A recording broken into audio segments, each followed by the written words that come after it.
So Andrew Says has the show. We did one full Andrew Says segment. It's mostly an interview show, and it kind of reminds me of the Rubin Report, which is ironic that his very first guest was Dave Rubin.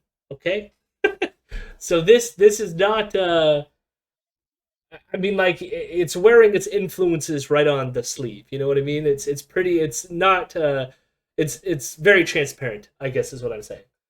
So he's been having on a lot of figures that are on the right that make a bunch of these like that go through the circuit. He's also had I feel like Jordan Peterson's daughter was on one point, Michaela Peterson, just like all these right wing people that John Doyle, who we cover, was on at one point. As I said already, Dave Rubin. So these are the types of figures that are coming through the Andrew Says portion of the Rebel News YouTube show. Okay. Today's guest for Andrew Says number 35 is someone named Melissa Tate. I personally had never heard of Melissa Tate before. Yeah, it's funny. I feel like it's one of those names where like I feel like I've heard this person. I don't know what they said, but I feel like I've heard them in passing. You know what I mean? Just one of those names. Well, we'll see. She has a book. Again, I feel like the book is new. I think she's on to promote the book, is sort of like what's happening here. Or promote. She has some show she's promoting because, of course, you wouldn't be doing this grift. You wouldn't be going through the grift circuit if you didn't have your particular grift to go on. The other reason I wanted to play this is like we've covered a bit of the critical race theory stuff in the recent past, and I feel like these things go through like a cycle, and I almost feel like we've reached the point in the critical race theory cycle where now it's really watered down to the point where it's so widespread and known that just anyone just goes critical theory for like everything. Like I remember when we were first having this discourse, it had more to do with like the teaching of racism in classrooms, and like even though that doesn't apply to the actual teaching of or what actual critical race theory is. Uh, but even like as we said, like people like James Lindsay, who we've covered on the show, he did more in terms of like going through the work and trying to make a case. I still think it's a case that's completely full of shit. But at least there was an attempt at something. What this is like it's just talking points that are fucking nonsense. But we're gonna go through it. What did you miss? You haven't missed much. We're going to watch this video of somebody named Melissa Tate, who's on the Andrew Says program, which is on the Rebel News YouTube show. Warning. Censorship. I love that they still have these fucking warnings on it.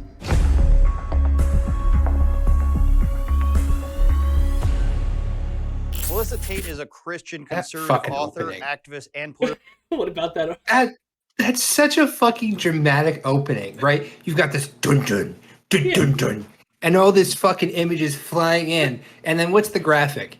Andrew Says, really? That's your fucking title? You've got this like epic fucking opening. You probably paid like 30 grand for all of that, and then you've got Andrew Says in like the worst fucking font. I'm sorry, I know that's like rude to just like harp on their first like 5-second opening, but like look at that. That's so ugly. That's like it's like Nickelodeon Kids level ugly. I expect like some fucking teenage pop star to come out at the end and start doing like a little skit like iCarly. Like that's so bad. That's just so bad. All of their stuff, even like the music is very similar from show to show. Like I remember Kian Bextes when he had his counter signal show on the thing. It was like it's like, oh my god, like it's not that intense. It's just and then of course you get Kian Bexte, who's like soft and like lacking of any charisma whatsoever. Like this music does not suit what we're about to witness, you know. So he introduces her as well, like specifically as a Okay. Christian conservative, so that's tons of fun as well. I gotta be honest. I got curious and I did a little googling. I'm keeping quiet, but About Melissa Tate? let's get into this. I'm Yeah. excited. Melissa Tate is a Christian conservative author, activist, and political commentator. She's also the author of the book Choice Privilege: What's Race Got to Do with It? This conversation with Melissa. I want to pause here because they've been denied YouTube advertisements, and this is one of the first time I've seen them do like an in-show advertisement for something. So apparently, Gotta get that money, even if it's from Elevate Farm. yeah. I mean, like, it sounds like a good product, but like, is Rebel? I don't know if Rebel is the place you want to. No, I I go don't know. specifically to Rebel to understand hydroponics. What are you talking about? That's right.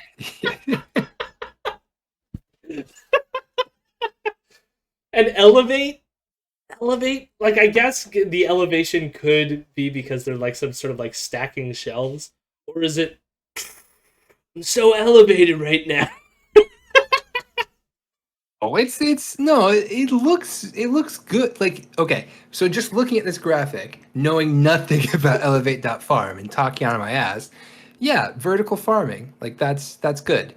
I'm not a fucking gardener, but I have heard that like vertical These leaves are farming so saves space. vertical. Yeah, not that type of farming, I don't think. But like I've heard that it like saves water, it saves on space. I think there was like some statistic that I heard from a friend, so it's totally made up. But like, if you had like an apartment building that was essentially like a garden, you could feed a lot of people more than if you had just like a field. You know what I mean? Vertical farming is the way of the future, just not Rebel's future. No, yeah, no, I'm all down for growing all kinds of stuff. Even if you wanted to grow the weed, I just All kinds of stuff. Yeah. I just find it a little silly coming from these Puritans. That's all. Today, thanks for joining me on the show. I'm doing great. Thank you so much for having me. Now, I want to get into exactly what came about for your book and you writing it in a little bit. But first, I want to try to play the other side on you and say and ask you what exactly are some of the issues that you have with critical race theory. Well, basically, critical race theory is a.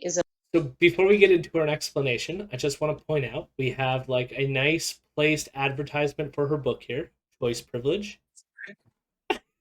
What's on the left? We also have this book that says Jesus. Jesus. And then a framed picture of her with Donald Trump in black and white. I love it. That's so she had to like take that picture, right?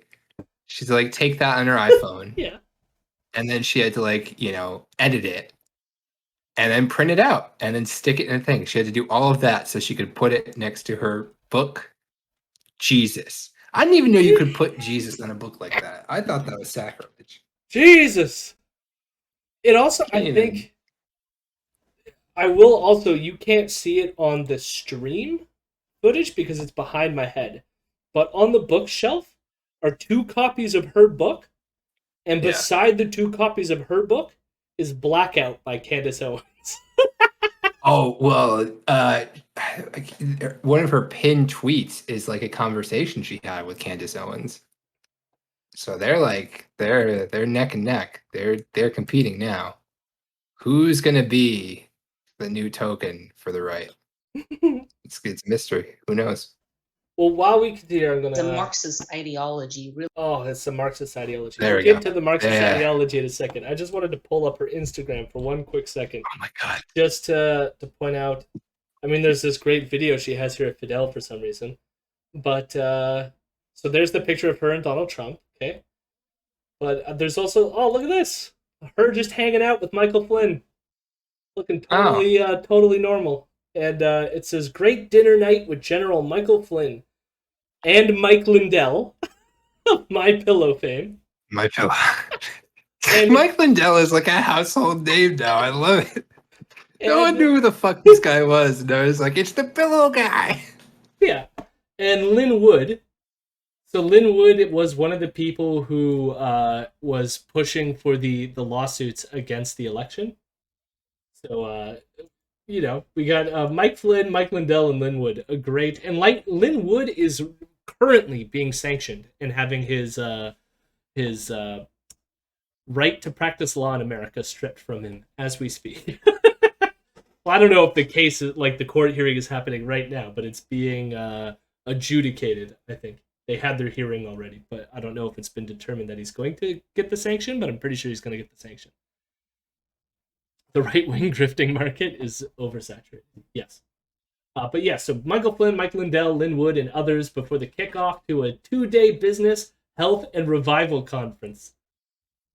The Spirit of God is moving in America. Don't let the devil scare you with what's going on. Lynn Wood called it Satan's fake great tribulation. This is not the time in the biblical timeline for the devil to take over with his Antichrist. This is the season for the end-time harvest and the move of God. Satan is throwing everything he has at us, but he can't stop the God glory that is about to come on this earth. Come on this earth? The God glory that is going to come onto this earth. Give us your glory, God. Give it all. And then my Christian brothers and sisters know what I'm talking about. LOL. What? I think it with the LOL. Yeah, my Christians know what we're talking about. You know what I mean? LOL. This, this is a bit frightening. This is Christian fascism at its best. Here it is. Welcome to America. I still recommend, even though it's an old book.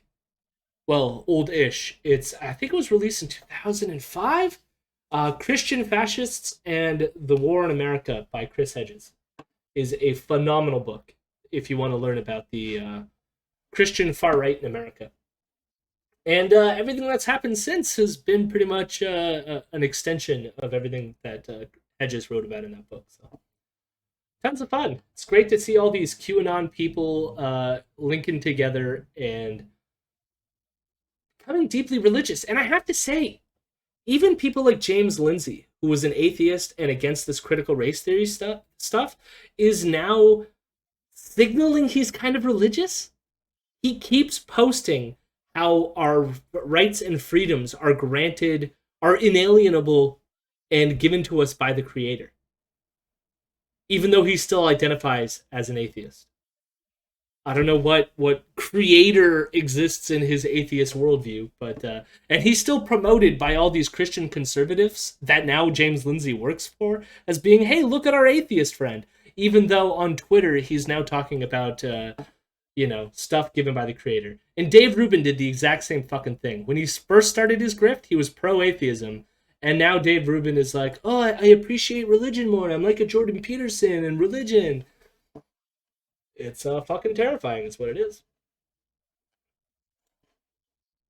So there, we learned a little bit about Melissa Tate. Now we're going to hear her opinion on critical race theory.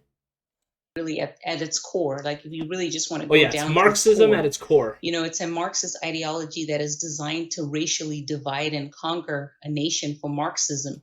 Yeah, so it's something that I've actually seen play out in my own country, and I write a lot about that in my book. So racially divide and conquer for Marxism. Didn't you know that's how Marxism works? What Marx wrote in Das Kapital was like, we need to seize the means of production and then racially segregate people so that we can divide and conquer. That's what it said, right in the... Where is Melissa Tate from? Where is she from? Oh, we're going to find out. She is going to say something in here that is super yikesy. Okay, no, I'm curious because on her website, like she says the continent, but she doesn't say the place. And I'm like, I'd love to hear. So, okay, I'm looking forward. We will find out. But also, just not even looking at the bigger picture. What is it doing to children? What is it doing to white children? What is it doing to Black children? So it has a psychological effect that is having on children and on people and on society. So it's something that I don't think is good on a societal level. And on the bigger picture side, I feel it is dangerous because it's Marxism.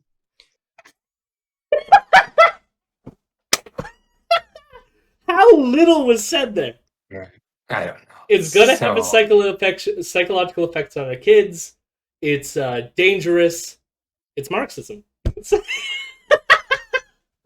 You know, it would be nice if she told us what psychological effect it's going to have, what dangers are associated with it, and how does the Marxism fit into this. But like, you could see like what's the CRT discourse has devolved into is all you have to say is Marxist, CRT, dangerous, done. You know why do you need to expand on that? That's all you have to fucking say. It's 2 spaces on my bingo card down already. Yeah. I still got a few more to fill out.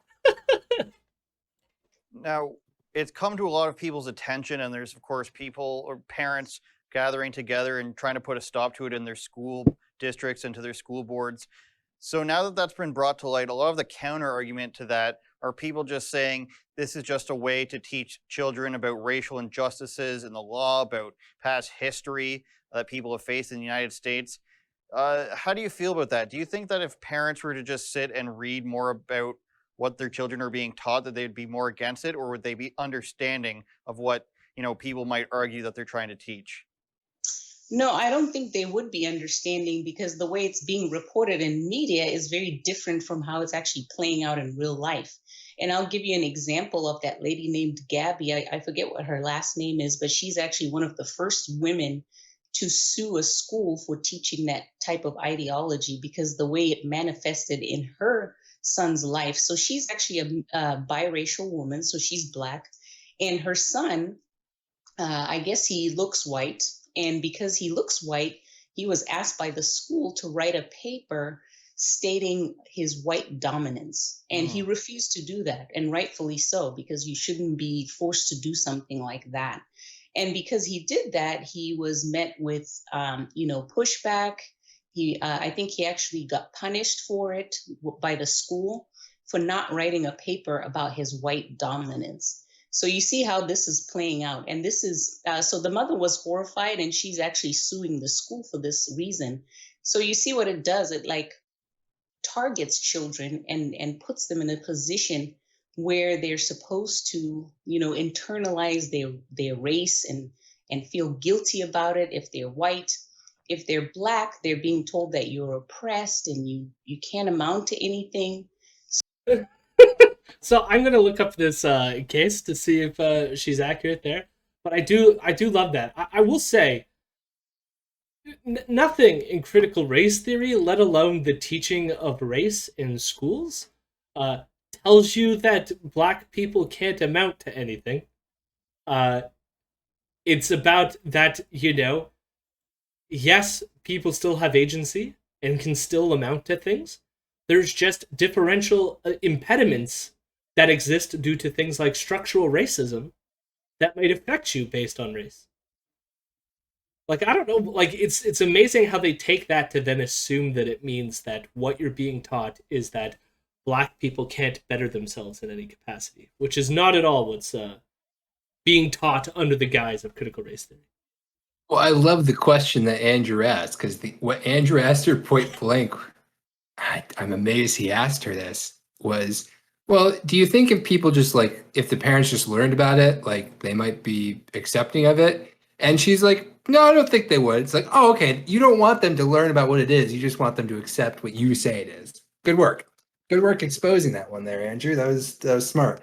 I did find the incident that she's talking about. I haven't had a chance to read more about it, but Gabrielle Clark filed an emergency motion for a preliminary injunction in her ongoing lawsuit against Democracy Prep at the Agassi campus, citing financial mismanagement and race-based hostility toward her biracial son. So it seems like a thing, but I don't know. I need to do some more work, I guess. It says that I guess there was a trial that might have happened in this past April, but I don't see any like current news stories about it. Yeah, I mean, like, I will just say, like, flat out right here, like, if this happened to her kid, like, I mean, for one, I mean, this the one thing that annoys me. I'll just say, like, if that happened to her kid, that's terrible, right? But this is the thing with this whole idea that, like, what they do is they cherry pick all these, like, examples of, like, maybe a teacher who, like, I don't know this teacher, maybe the teacher was not fully educated in how to appropriately address this material and present it to the Right. classroom. And maybe they fucked up in a big way, in a racist way, I would argue, because you shouldn't get, like, I don't know. I would never use this as an opportunity to signal out people in the class and attach labels to themselves and like other shit like that. Right. Instead, you would have like you would talk generally about things and not put children on the spot like that. But so I don't know exactly what happened in that case, and if it comes out that something bad happened, sure. But again, like, what does that have to do with the teaching of uh, race generally in school? Is the leap there? You know? Well, like it's the other major problem too, is you have just looking at like not that it's a good source, but the fucking Sun.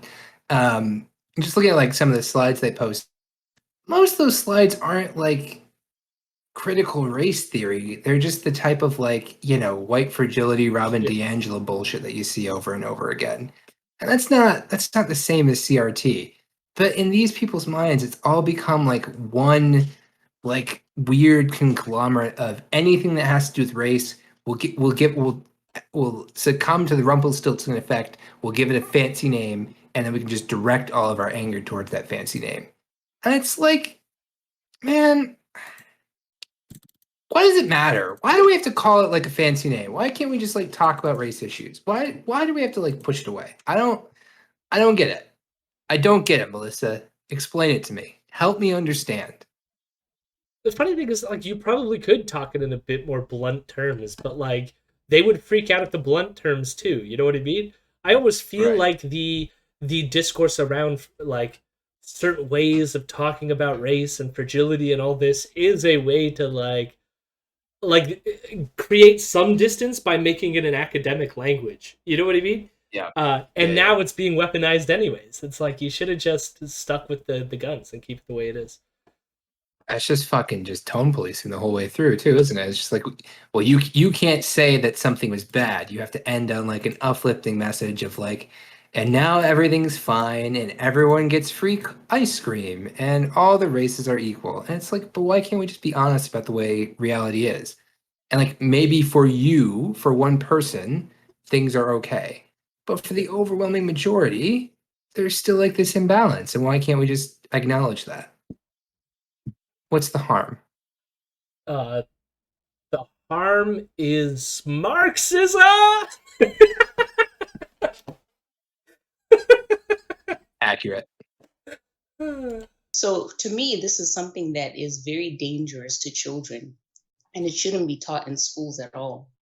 Now, in grade I'm school and convinced. high school, you're sort of expecting the children to just, take in what they're told. They're quizzed or tested on it, and you move on from there.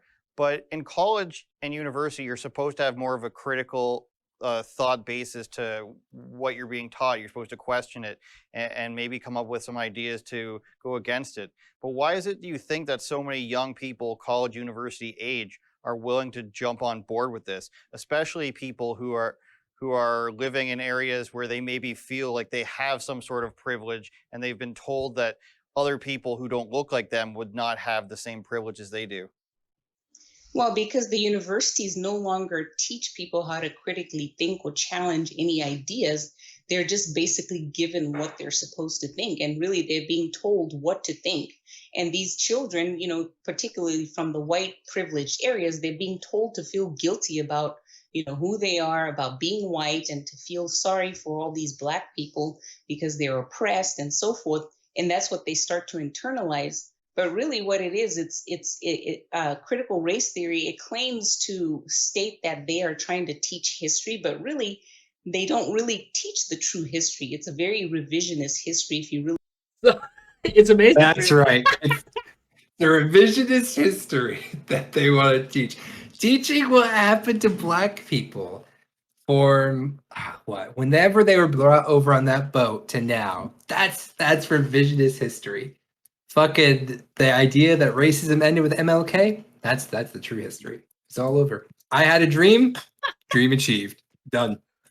Revisionist history. Yeah, it's really silly.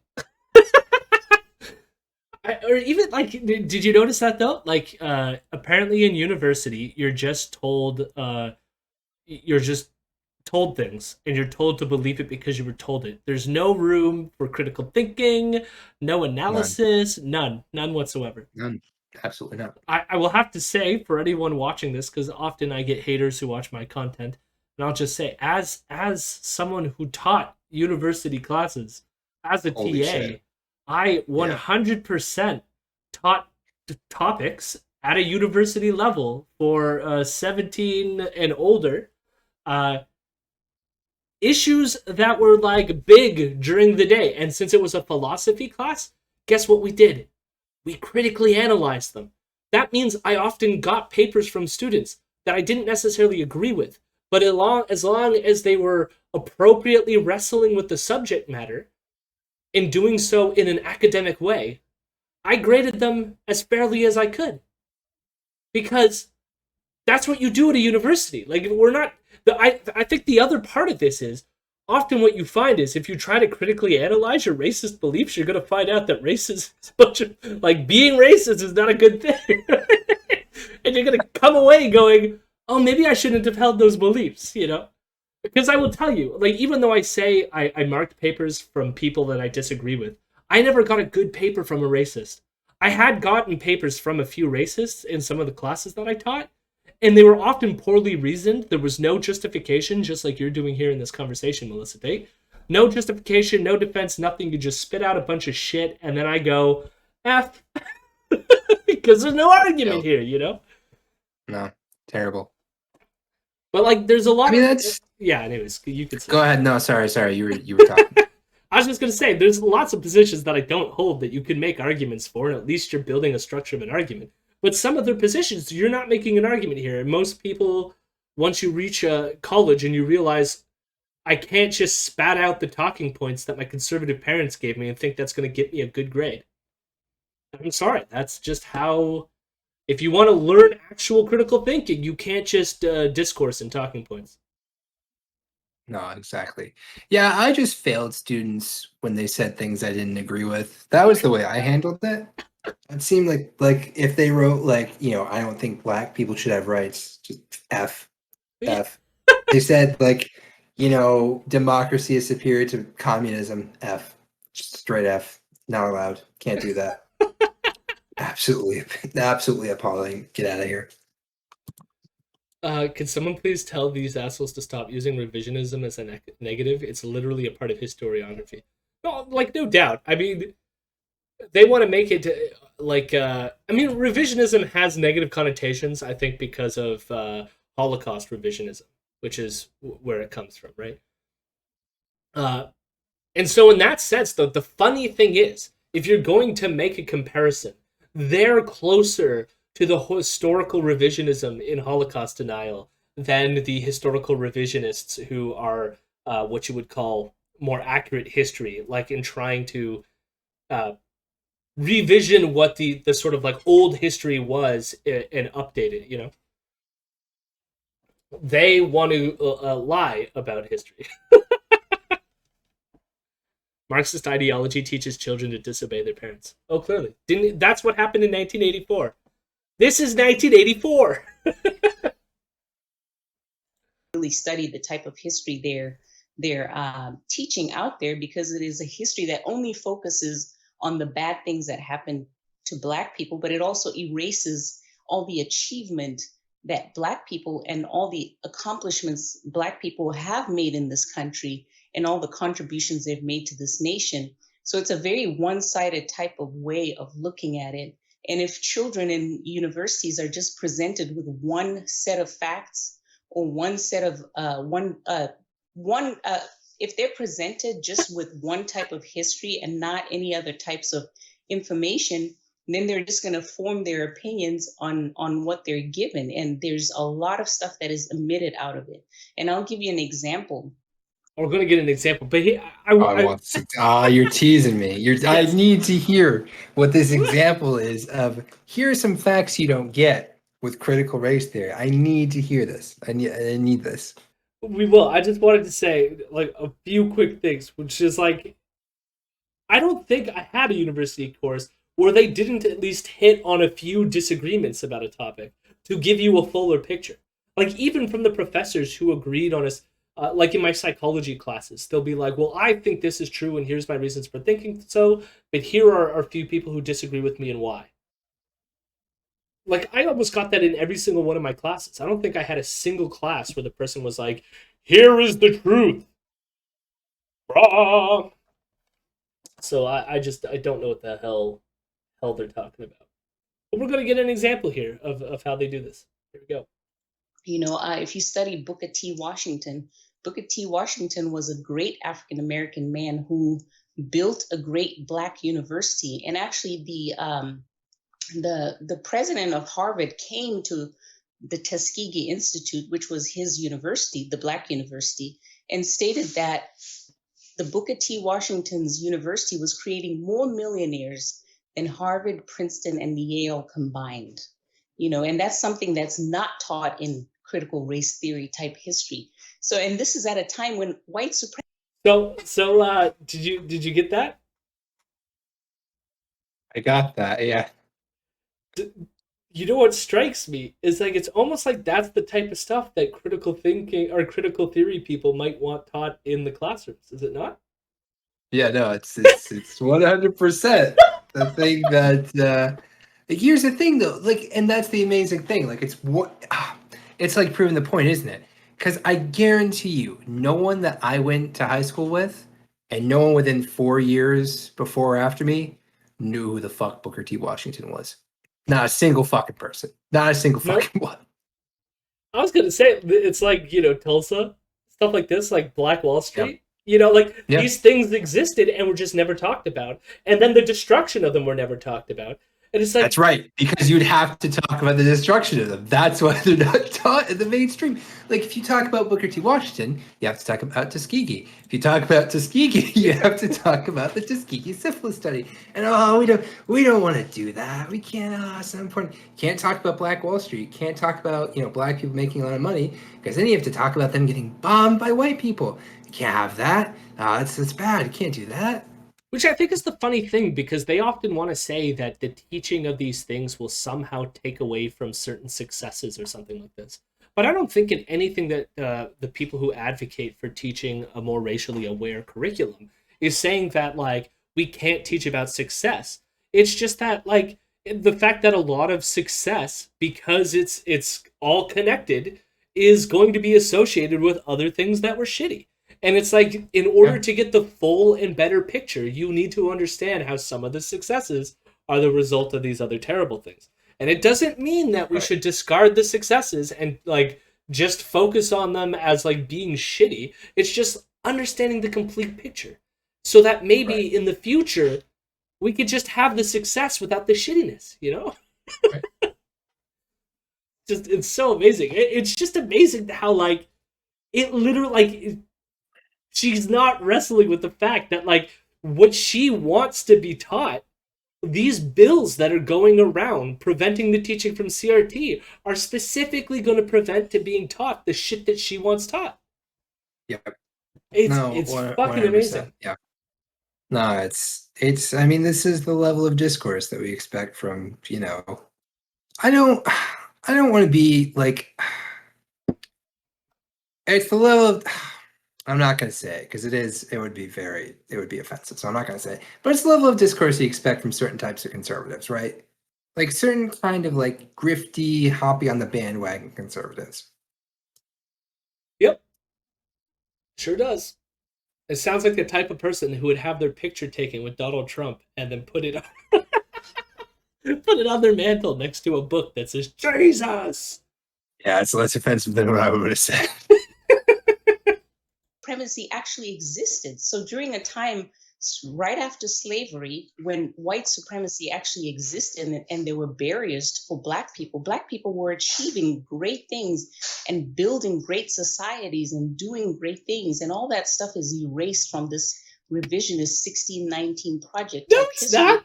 that doesn't focus on any of the achievements that African Americans made in spite of the racism and oppression that was happening at that time. So if that was happening in 1905, if a black man created a university that was creating millionaires, that more millionaires than Harvard, Princeton, and Yale combined. So you're telling me that black people can't succeed today in 2021? But that's what they're being told. And it's a message that is demoralizing to black children because they don't ever get to see any of that history of these great achievements that African Americans made. And they just believe that they're oppressed, and that becomes a mentality, that becomes a way of thinking for them, and a belief system that actually starts to manifest the poverty and oppression that we see today. You know, I love the fact that she went over some of the examples that we were already saying. And ignoring the fact that no, like the 1619 project, well, not that, like that's a whole separate issue altogether, but like some of the other things that people are wanting to get taught in school are the exact same thing that she wants to put in there. They're already there, and people are wanting to remove them because it's too risque. But then it's like this idea that somehow, if you taught students about Reconstruction and then the backsliding that occurred after Reconstruction, right? Like the fact that you had Black Wall Street and then you had the burning of it and the coup that took place, right? The fact that those things existed shouldn't give you it shouldn't tell you that therefore you should just like give up or demoralize you. Like, how is that the lesson from that story? The lesson from that story is that you have to keep fighting, that like these white people are going to come back, right? It's like it's about like there's these endless cycles of white supremacy that you need to fight, Like I don't know I just don't understand it. Like, if anything, it tells you that there was a successful aspect of it, but like reactionary people exist in every generation, and we need to fucking destroy them. I don't know. That's very, very weird. No, she's a weird person. Like they're always at the precipice, aren't they? They're always at the precipice of just like having the epiphany, and then like they notice they're getting close, and they're like, Marxism. Yeah, they're always so close. Always so fucking close. It's like you're right fucking there. You can do it. Just take a little step over the line. But it's so uncomfortable, and they're like, Marxism. It's Marxism. Can't do that. Like, come on, dude. Like, just say it. Say you'd have to talk about segregation. Say you'd have to talk about all this shit. And just say it makes white people uncomfortable. But the other part about her that like blows my mind is she admits there used to be white supremacy. Most of these people, they don't even admit it. Which is why, like, when I was watching this, she fascinates me so much because, like, she like has these talking points, but everything that she says once she gets off the script of the talking points, like it's almost like she lives in an entirely different world than all these other figures. And it's so much more contradictory. We should talk about Booker T. Washington making millions of dollars. And, maybe acknowledge, there was some white supremacy. There was some systemic disenfranchisement. Like, no, I'm right on board with that. We should absolutely do that. Melissa, like, what's the problem? Why are we opposing this now? Now, you mentioned about sort of a revisionist history and focusing on the negative stuff. I was having a conversation with somebody recently, and we were actually in the grocery store, and we're looking at Uncle Ben's rice, and we're like, this is going to be targeted by cancel culture. Little did we know we were looking at an old box of Uncle Ben's, and they've already taken him off of the box. They've taken Aunt Jemima off, and there's actual history behind people like Aunt Jemima, which is overwhelmingly positive. Now, my point is, I want to ask, who actually is affected by this? If we start taking black figures, for better or for worse, the same thing with monuments and statues, if we start taking figures down, do you see this as an actual positive for anybody? Do you walk through a grocery store, or anybody walk through a grocery store and say, thank God Uncle Ben or Aunt Jemima are no longer on these products? Does this make a difference to anyone other than, maybe 1,000 people on Twitter who had a problem with it? I will say, I don't even think Aunt Jemima was a real person. Wasn't she No, completely? it was a brand based on a minstrel stereotype. Yeah. That's the thing. Like I love this, and I love this fucking like, we have to celebrate these black figures. Aunt Jemima is not a black figure in the black community. We are not lifting your praise on high in our gospel songs. It's not fucking happening. We like the syrup. We like that sugar. But that minstrel character's gotta go. No, but apparently, what did he say? That there's like a real history there and it's very empowering? She was a fictional character. A racist fictional character. It was a white. I think it was like, it was a white guy doing blackface. They painted a picture of him, and it's like, it's Aunt Jemima. Put that syrup on. Your black slave woman would approve.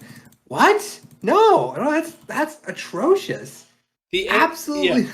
As is the Wikipedia, the Aunt Jemima character developed by Chris Rutt and Charles Underwood. Sounds like an Aunt Jemima to me.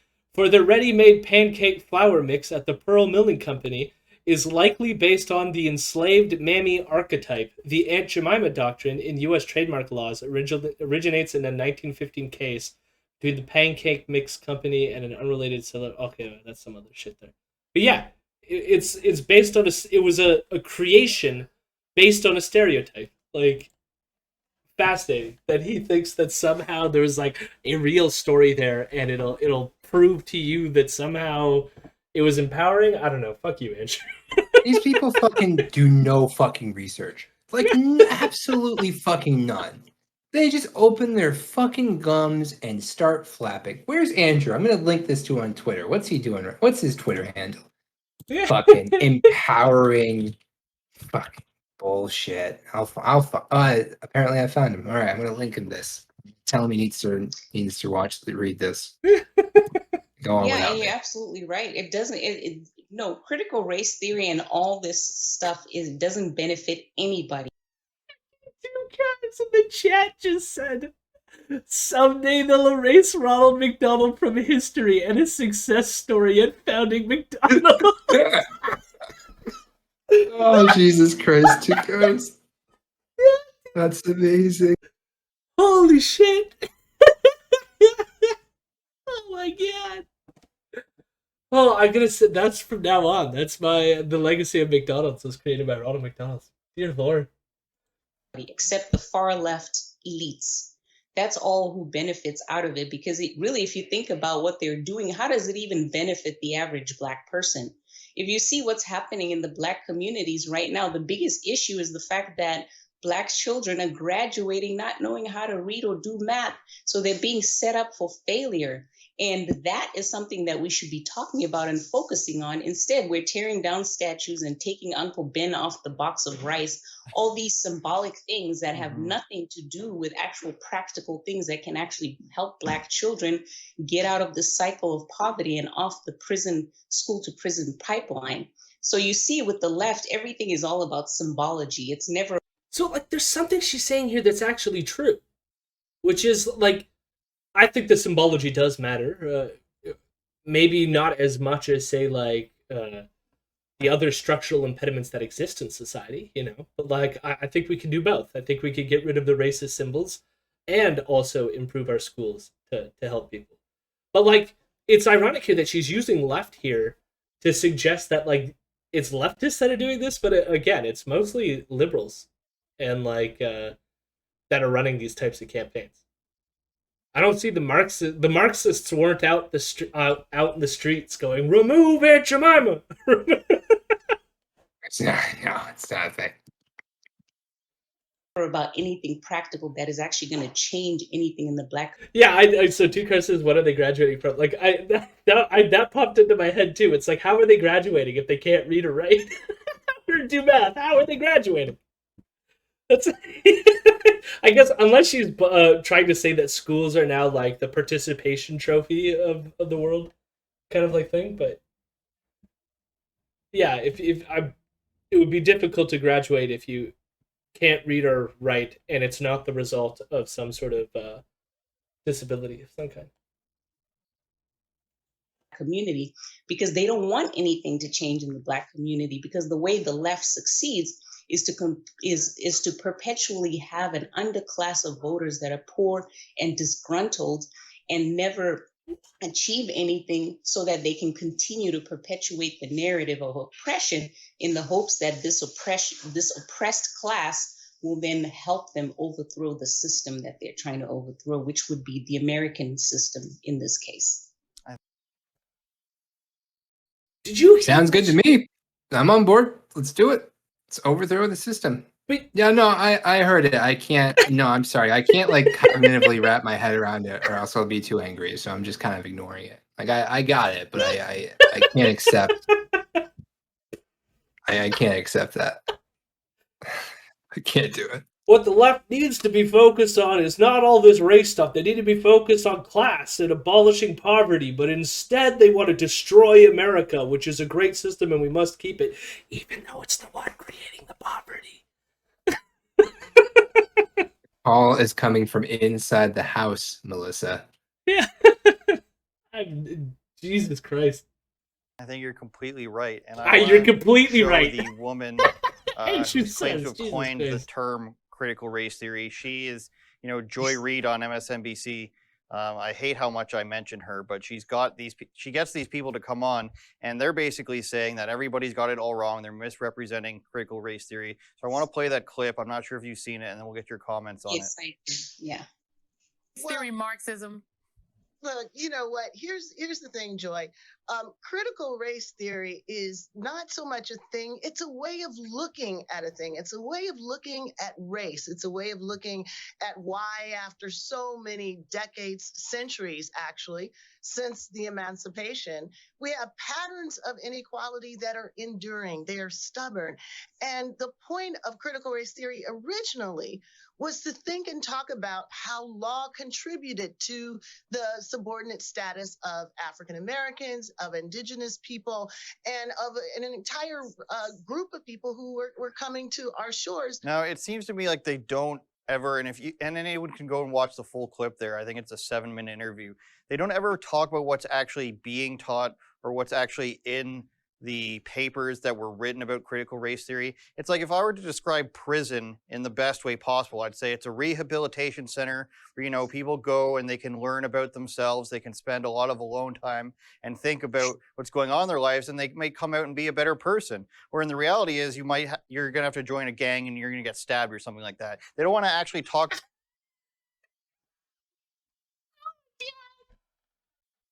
That's the reality of prison in Andrew's brain, is that you have to join a gang or you're going to get stabbed. Like, he lives in the 1950s. Oh, Right. Lord. It's a fucking crime show every day for Andrew. It's every day he's like facing the woke mob. They're coming like, have you announced your whiteness yet, boy? No, sir. No, I haven't. Swip, swip, swip. That's it. Getting shanked on the street. Andrew has to dodge every day on the mean streets of where are you guys? Toronto, Ontario? I don't know. London. Oh, them? Oh, Jesus Toronto. Yeah, never mind. Yeah. Might be real. It is. It's just so silly because it's like what Kimberly, like, they love to play this game that, like, somehow, the person who was one of the founding people of critical race theory, that somehow they know more than her, or that somehow they take her to be, like, purposefully obfuscating it so they continue their, like, Marxist ploy to have it taught to your kids without you knowing about it. So it, like, comes with these nefarious connotations that really do lead into this conspiracy thinking towards it, which is dangerous, Because if you think that they're manipulating things behind the scenes, how do you stop them, right? This is not good. That and, like, there's a difference between what Crenshaw is actually talking here about the legal critical race theory and about teaching people about Booker T. Washington in in high school or something, Which I know it was her example of what CRT people are not doing, but she's special. Talk about what's really in it. And on top of that, they don't seem to see Marxism as a bad thing. Now, maybe I'm It just isn't. reaching there because it should be assumed that Joy Reid or MSNBC, it's obvious that they don't see it as something that's bad, but they're kind of positioning it as separate. Joyanne Reid, noted Marxist, according to Andrew Noted. Chapados. Absolute Marxist. The same thing with intersectionality. Now, I think that's what's going on in the media, like we talked about earlier. Do you think the goal should be to completely stop teaching things like critical race theory altogether, or do you think there's a different viewpoint that can be taught to try to get the points that this is supposed to be, to get those points across? Well, first, I'd like to address that video that you just played, and it just shows you how the left is deflecting from this issue because they don't want to face the truth, because they know that the way this ideology is manifesting is repulsive to people, no matter what political side they're on. So they want to keep people bogged down on these academic definitions of what critical race theory is and not talk about how it's practically playing out in people's lives. So I see what you're saying. And then your second question, I'm sorry, can you repeat what was that second thing you asked me? Yeah, I just wanted to pause it with just to read the statement or the tweet, I should say, by Christopher Rufo, who was the main person that criticized critical race theory on Tucker Carlson, and then Donald Trump watched that episode and then bolstered this guy, right? So he said, "We have successfully frozen their brand, critical race theory, into the public conversation and are steadily driving up negative perceptions. We will eventually turn it toxic as we put all of the various cultural insanities under that brand category. The goal is to have the public read something crazy in the newspaper and immediately think, critical race theory. We have decodified the term and will recodify it to annex the entire range of cultural constructions that are unpopular with Americans." So I just wanted to say that to highlight that they like to play this game and say that that Kimberly Crenshaw, one of the founders of critical race theory, that she's the one who's manipulating things, that she's the one that's lying about her own work. Meanwhile, the person who started this anti-CRT craze admitted, and in fact, I wouldn't even call it an admission, stated as his goal making everything crazy associated with critical race theory. He's the one fucking up the term, not the people who founded the movement. So, that's just important knowledge for anyone who may be watching this. Wondering if you think we should eliminate that sort of thing completely, or if there's a different angle maybe people can go at to try to teach a racial history or teach about inequality. Do you think that needs to be taught at all, or should that more be a parental upbringing thing? Well, here's the thing. I think, should we teach inequality at all? It shouldn't be in K through 12. It really shouldn't be there. But when you always attack something, because really us as conservatives, it seems like we're always on defense. So we're always, attacking what the left is doing. So we have to have an alternative. So I know that I forget what her name is. Dr. Carol Swain actually has an alternative to critical race theory trainings, like the diversity trainings they have in the corporations, right? You've seen those. So she has an alternative that she offers to people. So you always want to offer an alternative. So when somebody gives you a glass of dirty water, but there's nothing else to drink, people are just going to keep drinking this dirty water. So you have to come up with a clean glass of water so that people have an alternative. So I believe in creating an alternative. So I would come up with maybe something like unity race theory that kind of encompasses all the history, the fact that Black people were succeeding in this country, the fact that a lot of white people, died and lost their lives to stop and end racism and slavery and all these things, because they never want to talk about that. They never want to talk about the fact that, some of the Africans were sold by other Africans to come over here. So this is not a shut the they fuck also don't talk up. Jesus Christ. I'm so... Yeah, no, go ahead. I'm just so fucking tired of that bullshit. That some Africans sold other Africans. Yeah, the African Americans weren't selling Africans, were they, though? They were the fucking slaves. Why are you playing this fucking game with me as if that excuses your bullshit? Also, you want to talk about dirty water, dirty glasses, and clean glasses? You know, Flint, Michigan still has dirty water, right? You know, that's still a fucking thing. Go fucking spend some money on that, you piece of shit. God damn. I was just gonna say, Carol Swain, the person that she brought up, reading her Wikipedia, I'm like, man, she was the Candace Owens of her time. It's pretty yikesy. Just wanted to. Where's Carol Swain? Who's this Carol Swain? She's apparently a political scientist, which Oh, I yeah, mean, I fuck don't that know if thing. that gives her credit to teach critical race theory in Nah, university she's or offer an yeah. alternative, but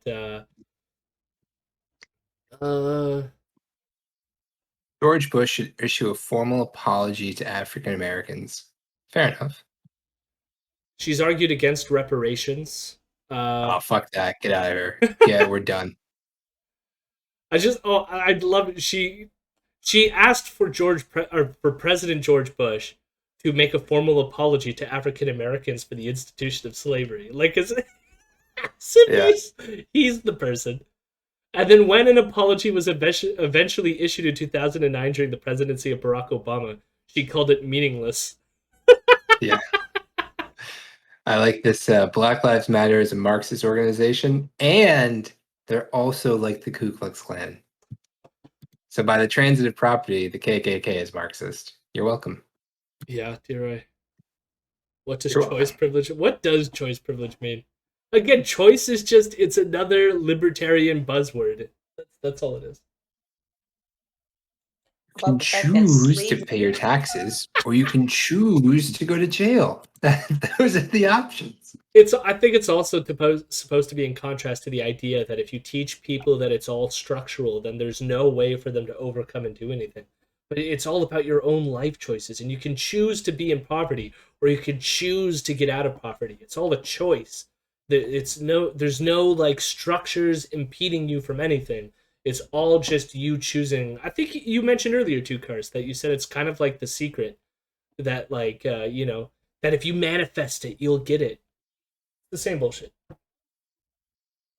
Slavery was just the norm in society, and it was actually Western civilization based on Christian Judeo principles. I mean, this is all the yikesy stuff. So all that is still part of history. So I think if us as conservatives come up with an alternative, an alternative to critical race theory that shows the entire picture of what was happening. Did you catch that slip? I almost want to play it again. Conservatives come up with an alternative, an alternative to critical race theory. Oh, there it is. There it is. An alternative to history. I mean, critical race theory. Freud's fucking spinning right now. He's like, I knew it. Fucking knew that fucking term would pay off. You're right, Freud. God. That shows the entire picture of what was happening during this time and explains it, then people have an alternative to turn to, and they can say, okay, well, at our school, we're not going to teach critical race theory. We're going to teach unity race theory, and we're going to talk about all the history and not just a selective history that's creating a narrative. So that's kind of the way I look at it.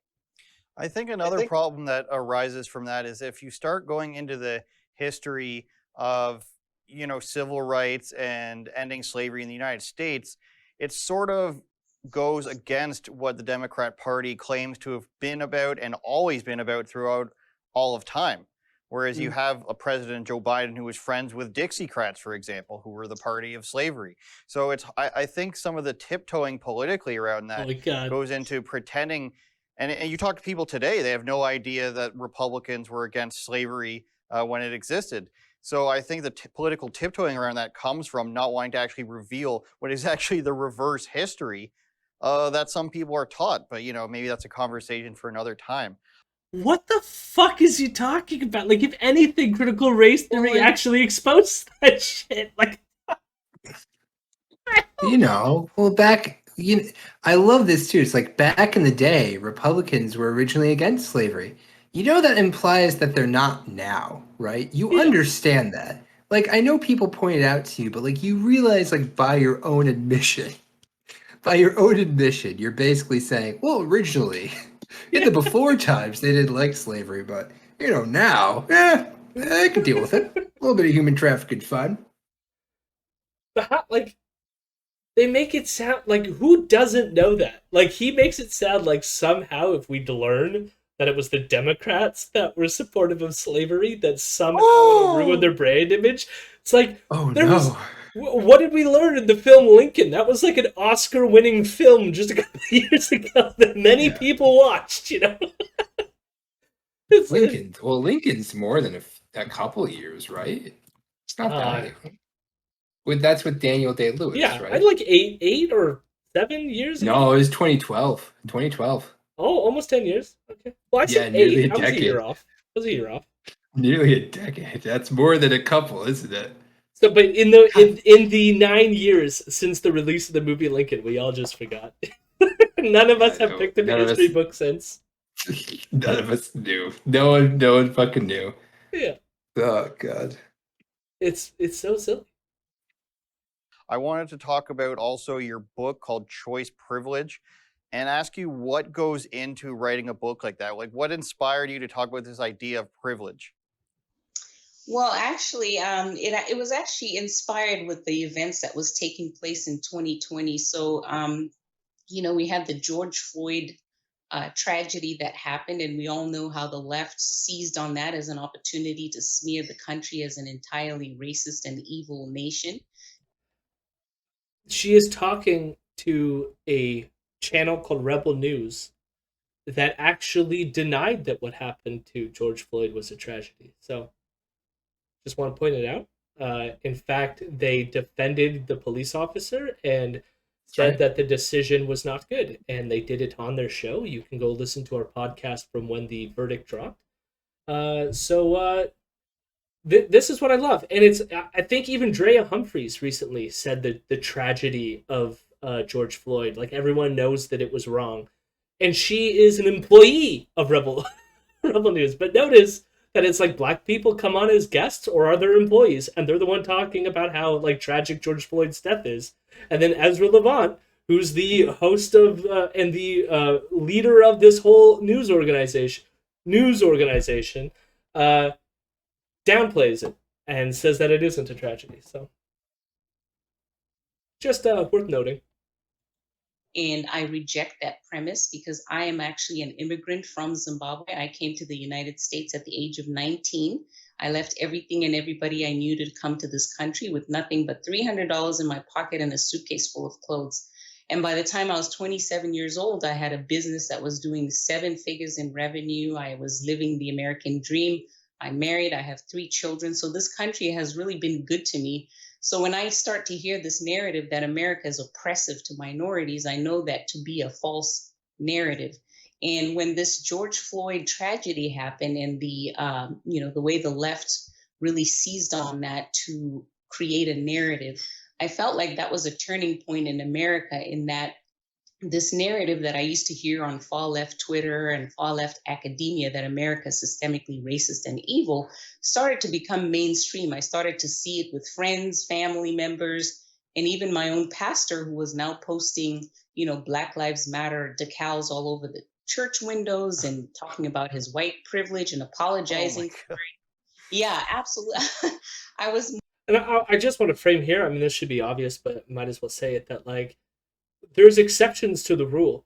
Like the fact that she's using her own example and her own possible success that she might have had is irrelevant to whether or not there's actual systemic impediments towards black people generally.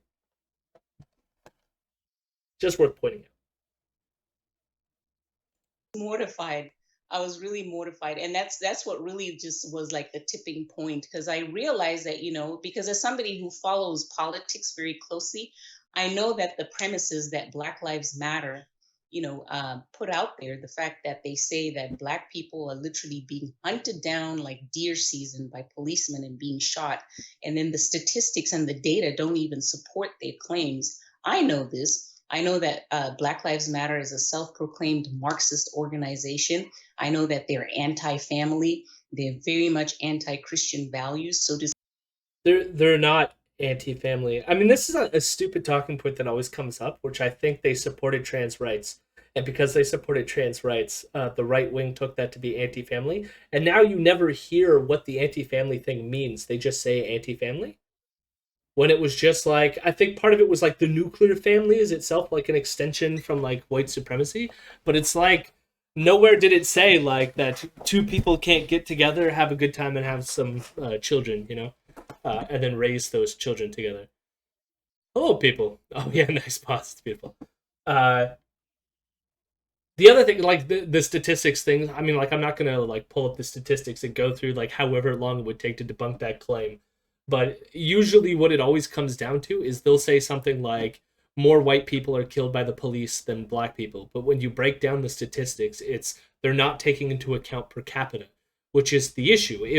If black people are disproportionately being targeted by the police than white people, given the size of their population within the country, then that's an issue that might need to be addressed or assessed. But they, of course, want to deny it in order to push their propaganda. Yay! See my pastor actually just, not knowing all these things and just, going with the flow.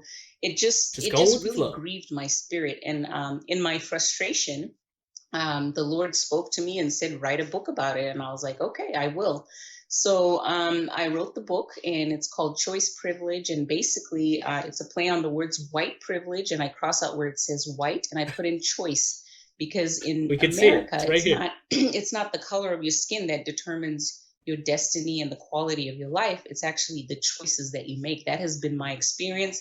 And that has been what my mother has taught me. And I think that is an empowering message, that it is the choices that you make, because it gives you power to change your situation. But if you're telling Black children or minority children that, you're doomed to fail just because of the color of your skin, something that you can't change. You can change your action, you can change your choices and change your destiny. But if you're not being given that message that you have the power to change your life and change your destiny for the better because of the choices you make, but that you're doomed to fail because of the color of your skin, that is a message that is very defeating. It is demoralizing, and it is something that, everybody should reject, no matter what color you are. So, does Black Lives Matter, are they advocating for anything, or are they saying, don't do anything because people can't change, remain the way we are? That's exactly what Black Lives Matter says. They you are doomed. They go, you are doomed. Keep the status quo. We don't want anything to change. Everyone's gonna die. It's completely nihilistic. That's really, they should say no lives matter. That's really what they need. Nothing can change. I'm still stuck. I'm down a fucking rabbit hole. There's like 4 articles from like Zimbabwean news publications being like, we disown this woman. She hurts our very soul. We don't like her. But like, just trying to figure out, like, what did she do at 19 where she's like, oh, I had nothing? Because like, you're posting on Instagram like your trips to Zimbabwe and shit. Like, clearly, it's not that like what happened? Like, what did you do? I need to know how she made her fortune. I need to know. Yeah, it's very important to me now. And it hasn't gotten to the point yet, but she's going to say something, and when it gets there, it's very subtle. But I will pause it when it gets there. Let's get there. Don't you think it's really weird? I mean, 20 years ago, I grew up on the very things that you're talking about. You can do anything you want, regardless of your race. The goal of society is for everyone to be equal. You can walk through walls regardless of your race. It's you weird can do to me whatever that you now want. a person saying the things like you're saying, and that a lot of people are starting to say now, this is sort of supposed to be a counterculture. This is against the grain, and in many places, you're not supposed to say that. Have you noticed how weird of a world we live in this sense, where it's like we're edgy now to say that everyone should be equal? Yes, well, it's equal opportunity and not equal outcomes. But now we're moving into the space that unless we have equal outcomes, then America's a horrible place. And like, again, just talking point soup. That's gotta say the talking point that all these people. That's like I see people parading downtown and they're just like equal outcomes for everything. Uh, donuts on the shelf must be of equal numbers. As soon as one person buys one more chocolate glaze than there are Boston creams, you must replace the chocolate glazed in order to have an equal outcome of the donut choices. I gotta be honest, I'm not as big brain as you. I couldn't follow all the donuts. I have no clue what's going on. How many donuts are in that example? Is it the two? Do we need two donuts? How many donuts for black people versus white people? I really need to help me out here. Yeah. Every time a customer comes up to the store to purchase something, they need to make sure Right. that they sell a donut also to a black person. Okay, yeah. No, we should do that. I'm down with that actually. There's not many black people around me, so I'll just get a bunch of donuts. Not me, but you would still have to buy them. I'm spending all my Fuck money that. on No. donuts. It's like a compulsive thing. It's like hooked up to my credit card. So every time someone buys a donut, It'll it be charges any me. better.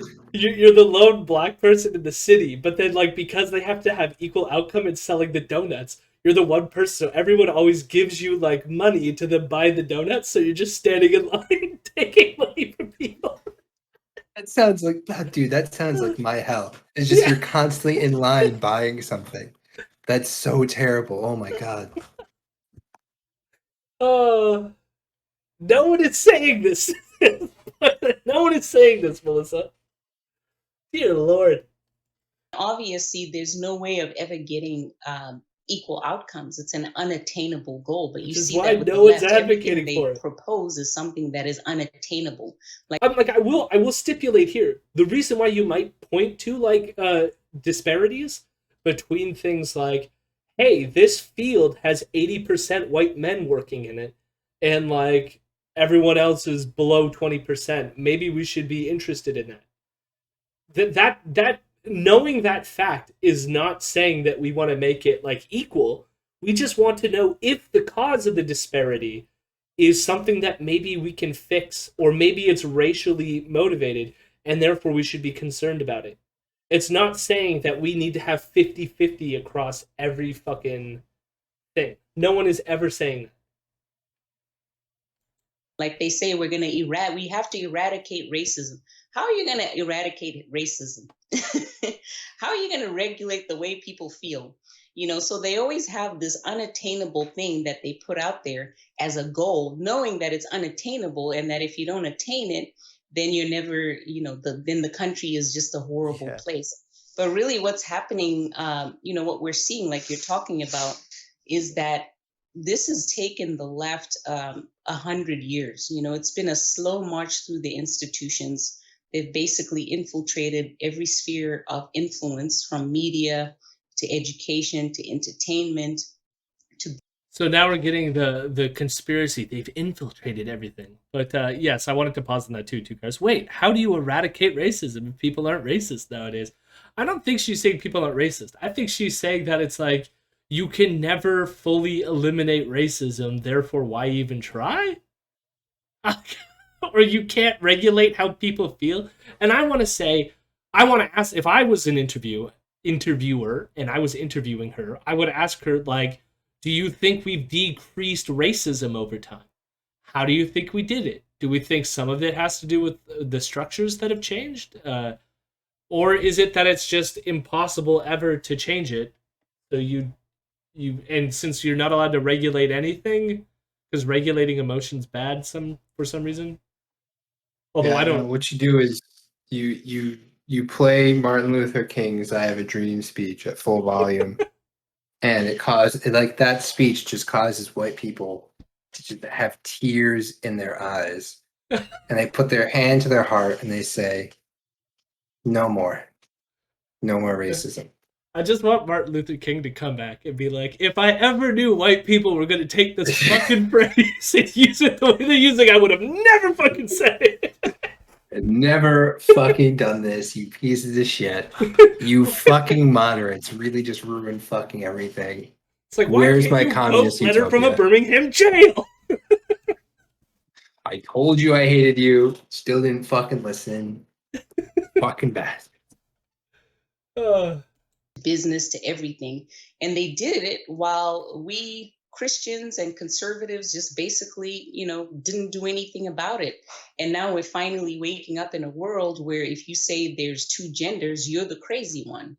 So always it's they gotta really always gotta because we sprinkle in some haven't really, transphobia. pushed back on the left's, slow infiltration into every sphere of society.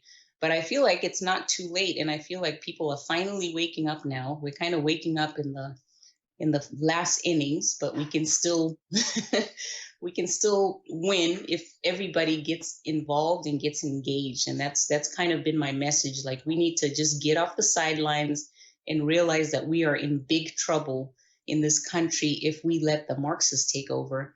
And coming from a country that fell to Marxism, used critical race theory as a means to achieve that goal, I understand what we're up against. I understand what the result is going to be if these people win, and it is ugly. And that. So did you catch that? This was the moment. No, I didn't catch Her it. country fell to Marxism. What was Zimbabwe Okay. before it was Zimbabwe? Dude, I don't know what Zimbabwe was. I don't pay attention to that fucking country. Was it a dictatorship or something? What was it? Starts with an R. Dude, there's so many R words. It's almost like you could drive on it. Rhodesia. Rhodesia. Oh, that's what. Oh, yeah. Okay, yeah. So what she's saying is it's fucking. Hold on, no. It's like 10:00 at night. You guys can't fucking follow me for that. I want to hear it. No, that's fair. It's so late. So she's saying that her country fell to Marxism, even though before the Marxists, we can quibble how much we want to claim that Robert Mugabe was a Marxist. A lot of people refer to him more as like his understanding of Marxism was pretty vulgar. And part of it is a lot of the anti-colonial struggles that took place were shaped mostly, or at least appealed more to like revolutionary struggles like the Soviet Union and stuff like that. So there was that influence present. I'm not going to say that Robert Mugabe, I think he self-identified his party as being Marxist-Leninist. So like that is a true part of their history, even though you can quibble to what extent he actually implemented any Marxist-Leninist policies or did any Marxist-Leninist stuff. So that being said, what Zimbabwe was before this revolutionary party took over was a white nationalist state, white supremacist state, in which black people had no rights. And she's saying that fell to Marxism. It is. I don't even know how to process that. Well, when Republicans, send out their bullshit, they're not sending their best. That's really all it comes down to, isn't it? Yeah. That's preferable to some, like, yeah, all of this is just fucked up. Like how, like, I'm wondering if she came from the upper echelons of that society, probably a rich family. Looking at her Instagram, I wouldn't want to make assumptions about people, but it really looks like it. Yeah. And that's it's just fucked up that's how you view it. And like, here's the thing is, I'm not a Robert Mugabe stan. The guy did some terrible shit. Was not a cool dude. I would argue to say that the revolution was preferable to the white nationalist state that was there prior. But it doesn't mean that. I think he was the one who, rather than treating people for AIDS, gave them like lemon water as a cure or something like that. I'm almost certain that was Robert Mugabe. So it wasn't great, granted. Well, that might explain why she thinks hydrochloroquine is a COVID cure. I mean, but that's the thing. It's like he was an authoritarian dictator, just like Trump wanted to be. You know what I mean? Like, yeah. And yet she wants to say that the problem was Marxist-Leninism, not the fact that it was run by an autocrat. All of this is fucking fascinating to me. And the way she talks is about the slow creep of these elite leftists that have their tendrils within all the institutions and pushing critical race theory. Like, she's a bootlicker through and through. A fascist bootlicker. It's just terrifying. That's why I have felt really compelled to write this book and warn people that this is not a game. This is not something we should take lightly, that everybody needs to get involved and start speaking up, standing up, going to school boards, even pulling your kids out of public schools. That's something I really talk about, but we really have to become awakened, engaged, and radical. Now, I hear people like Candace Owens and Amala Ekpanobi from PragerU. They talk about these assumptions that people have about their beliefs just because they're Black. Now, is this something that you've experienced personally? And do you feel compelled to sort of tell them about Zimbabwe? Well, most people, obviously you see that most people, well, the way I see it is most African Americans really are conservative in their values. They believe the same things we kind of believe, just the average person, but it's that vocal minority that is on Twitter, that is in media, that is in academia, that are the loudest. And so it seems like they're the ones who, represent what, the average Black person feels. I love, everyone always appeals to the silent majority, that there's just, everyone would agree with me. They're just all quiet and don't make a lot of noise. But trust me, they're there. And they agree with me about everything. Yeah. They're just quiet. They're over there. What we need to do is wake them up. Or they don't exist. And the other thing is that, a lot of Black people, even though they are conservatives, they've always felt like, voting Democrat is just the way they're supposed to do it. And they don't even think twice about it. It's just second nature. So I think really it's about educating the African American community that, you're really voting against your own interests. And this is something that President Trump started, in 2016. He really was somebody on the right who really, opened up this new type of outreach to the Black community that was meaningful in a way that kind of was able to bring a lot of Black voters into the Republican Party, or at least to the conservative side, to awaken to the fact that the Democrat Party doesn't represent the Black community at all. In fact, the Democrat Party has been a destructive force to the Black community. Yeah.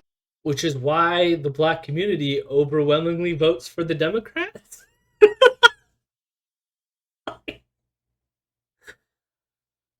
And Trump. Trump.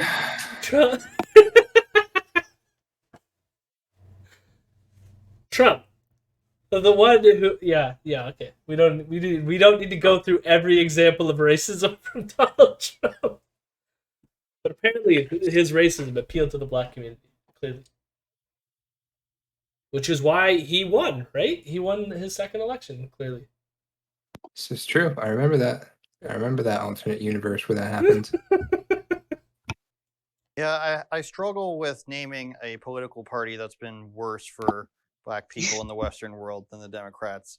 And I can back it up if I need to. I also saw a video from Pittsburgh. I can back it up if I need to. I don't need to right here. I'm just going to state that and move on. And honestly, Andrew, you could have stopped at, I struggle. Yeah, I get it. I know.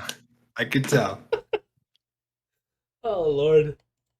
Their lieutenant governor, almost said lieutenant because that's what we say in Canada, saying that voter fraud isn't an issue. It's just all voter ID is all about suppression. They're talking about the Texas Democrats who all left and went to Washington. That's a big deal for some reason that they all went to vote on this thing. But they're all saying, especially out of Texas, since it's such a battleground state with so much illegal immigration coming in, and obviously a lot of these people are voting.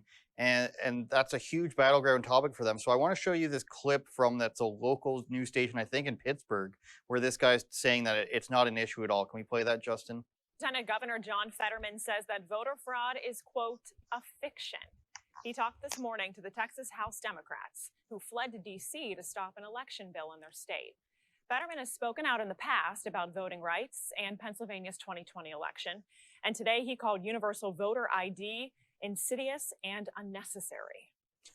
Universal ID and some of these other measures are a solution for a non-existent problem of voter of voter fraud, and it's simply voter suppression because they don't want people voting that they believe aren't going to ultimately elect them. Back in the fall, Fetterman got into it online with the Republican Lieutenant Governor of Texas over accusations of widespread voter fraud in the 2020 election.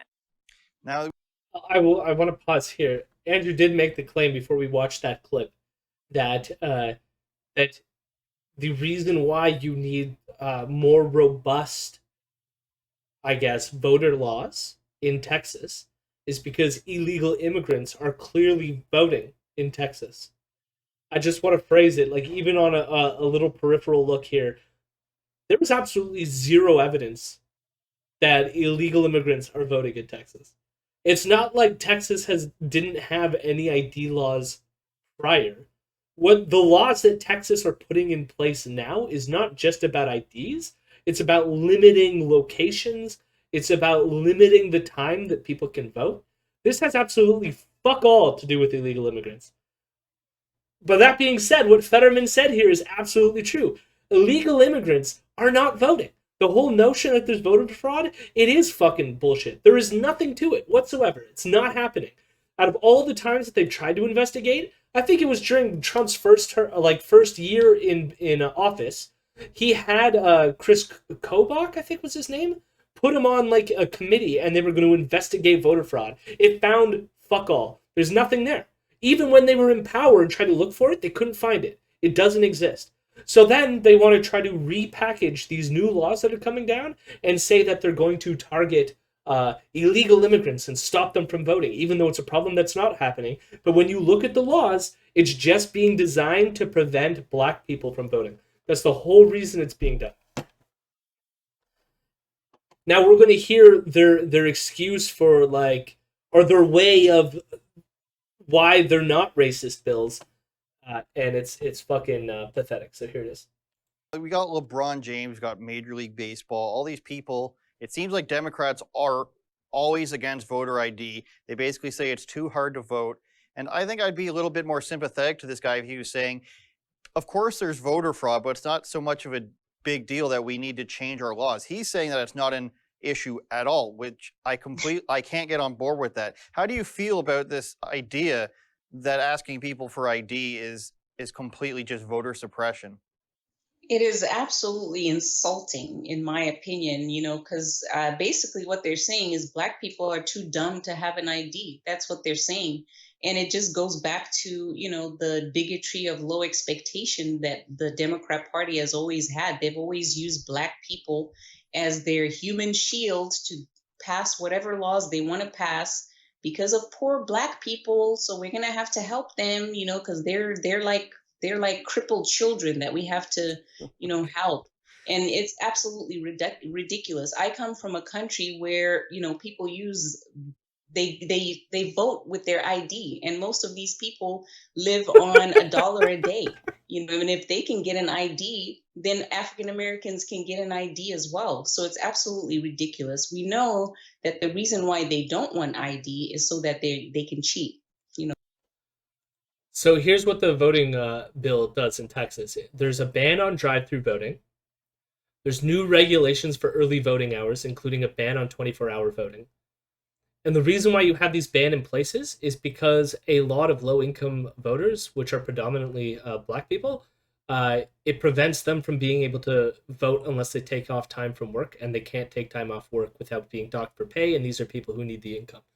A ban on the distribution of mail-in ballot applications, so now you can't even mail in a vote. Okay? A correction process for mail-in ballots, monthly citizenship checks, okay? What else do we got here? Enhancing poll watcher protections. So, having more people watch you and intimidate you at the polls. Tell me again, what the fuck does this have to do with IDs? Nothing. Nothing No, in this that's a fucking legislation thing. has anything to do with IDs. And they're like, what, do they think black people are too stupid to vote? They can't even get an ID?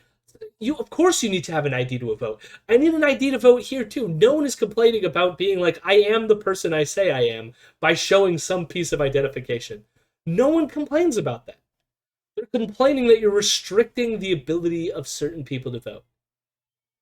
At least in the US though, many states actually don't have like any voter, like you don't need to show ID.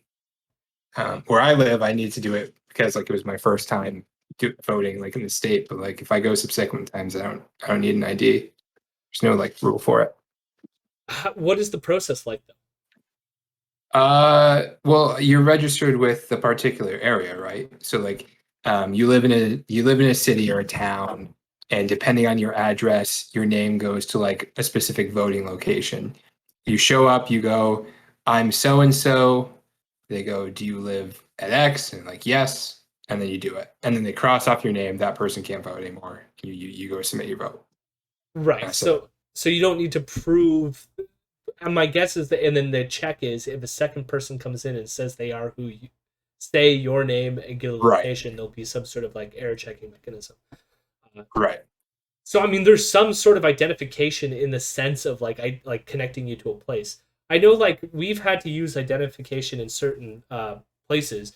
You don't need to show like ID here. I think you can use like even like pieces of mail or something to at least signify you that you live. Or like maybe that's only the case if you've moved recently. I remember having to do that once, to being like, here's a piece of mail with my name on it, showing that I do live in this area, that I can vote here.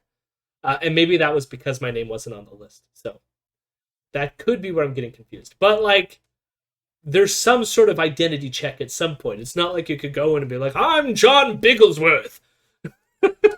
I live on 123 Fake Street. I would like to vote in this location and not be able to see if it is fake or not. Exactly. Exactly. Which is the thing is like, if they're going to give you registration, it's going to be determined whether or not you have some kind of identification, right? Like, so, which is why people who are not here legal, or people who are undocumented that cannot vote because they're not yet citizens, are not going to have their names magically show up on this list. You know, that's just basically what it is. So it does it bother you when that's like, let's say a white person says that and they think they're coming to your defense when they say, you know, I mean, Joe Biden says older Black and Mexican people can't use the internet to register to get a vaccine. So there is a bigotry, low expectations. But does this bother the regular person, do you think, to be told this? Is it demoralizing? How does it make somebody feel when they say you're basically helpless, you can't get an idea, even though you probably already have one? Well, for me personally, it's very patronizing. It's very patronizing, and it's something that, you know, the white liberal establishment has really, you know, I feel like they have like this white savior, white superiority complex, where they feel like their life is just to, you know, be captain with a cape to save every Black person out there, and that's the lower level people. But we know that on the higher level, these people are not out there to help Black people. They're out there to use Black people as pawns, as a means to their agenda, and really that's what it's all about. You're gonna cause a lot of people's heads to explode if you keep talking like that. No, I more just feel sad. I feel sad for this person. And my head exploded when she was saying utter nonsense earlier, but it's just sad. Imagine, like, especially because a lot of the organizations that are fighting this stuff are themselves Black individuals as well. But in fact, some of the Texas state Congress people or state senators, I can't remember, who have fled to Washington to prevent the passing of this voter restriction bill. A lot of them also happen to be Black people. So It's not just, what is she called? White saviors with a cape. Yeah, not quite. I wanted to get your opinions on, and this is because nobody in Canada ever talks about this. There's churches in Canada that are constantly Nobody being set on talks about fire, it, ever. vandalized. It's not being covered here by the mainstream media.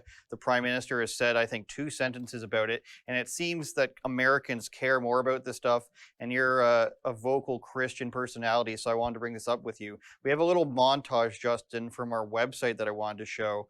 Let's go ahead and play that, and I want to see how you feel about that. Oh, I want to take an ad break here. It's brought to you by Elevate. We don't care about Elevate.farm. We're going to move past that. We're going to get to this video about the burning churches here. Maybe the people who do this, they should know that we are victim before too.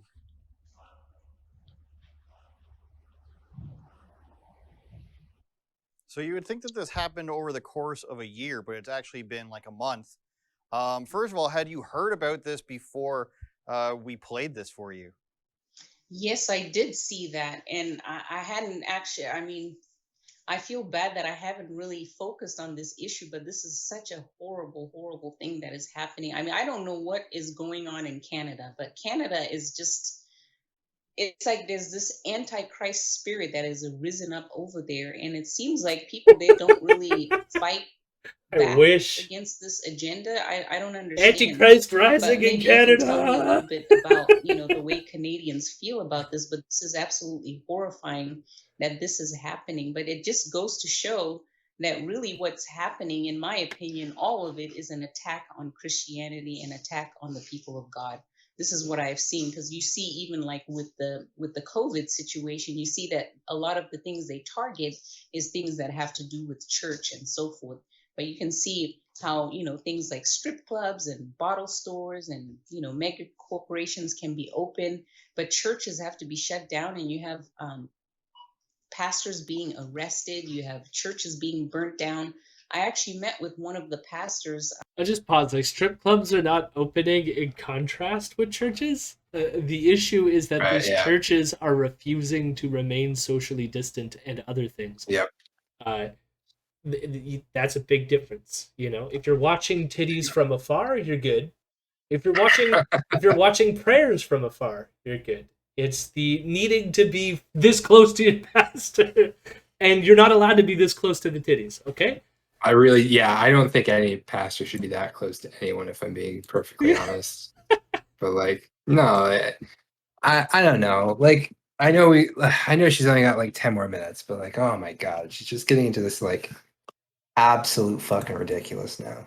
Now, I would say, I mean, like, apparently we're going to get that she met with some of the Canadian pastors, but I feel like this is a weird interview question for Andrew to ask about, like, you know almost nothing about Canadian politics. You want to speak to this issue? Notice as well that, like, all she talked about is how, like, oh, this is, like, bad. It's, like, clearly Canada is becoming antichrist, blah, blah, blah. And it's like, why are these churches burning? Like, that never came up here. Do you think it's just antichrist? Like, it can't have anything to do with the fact that these churches exist nearby or close to reserves, and the organizations that run these churches were part of the residential school system, which he's not going to fucking know genocide indigenous people. She's not going to fucking know. You can't fucking, like, you know what it is, but she's not going to fucking know that. You can't ding her for that. But even Andrew fucking knows this. No, Andrew doesn't know anything. All right, Andrew couldn't tell that fucking Aunt Jemima was racist. Like, no. Fair. Listen, you're talking like Andrew should know this, but like he's operating on 2 brain cells less than he should, and he should have at least 3, and he clearly doesn't. And she's clearly not far behind. So I just feel that, like, at some moment Andrew would have had to, like, rolled over, accidentally turned on his TV, and there was a news program playing, and he would have caught, like, at least a soundbite of what's going on in our country. But you know he doesn't. You know he fucking doesn't. You can't. But he's on a news organization. He fucking blocked me, by the way, for my tweet against him. He did? So You did, yeah. Yeah, I was like, yeah, no, Aunt Jemima's fucking racist, and I called him a goober. And Vieto liked that, then he blocked me. What a fucking little bitch. Oh my god, where's your free speech? Where's your free speech? You know what's the best? His own solitary YouTube channel has like no views on it. He primarily gets all his views through like the Rebel, and he'll do like panel like discussions with comedians. So I don't know if he comes from like a comedian background, but he had on Ben Bankus and all these other comedians talking about how like comedians are being canceled now for their jokes. And then now you make one joke, Elron, and you're blocked. Cancel culture's gone too far. Too far.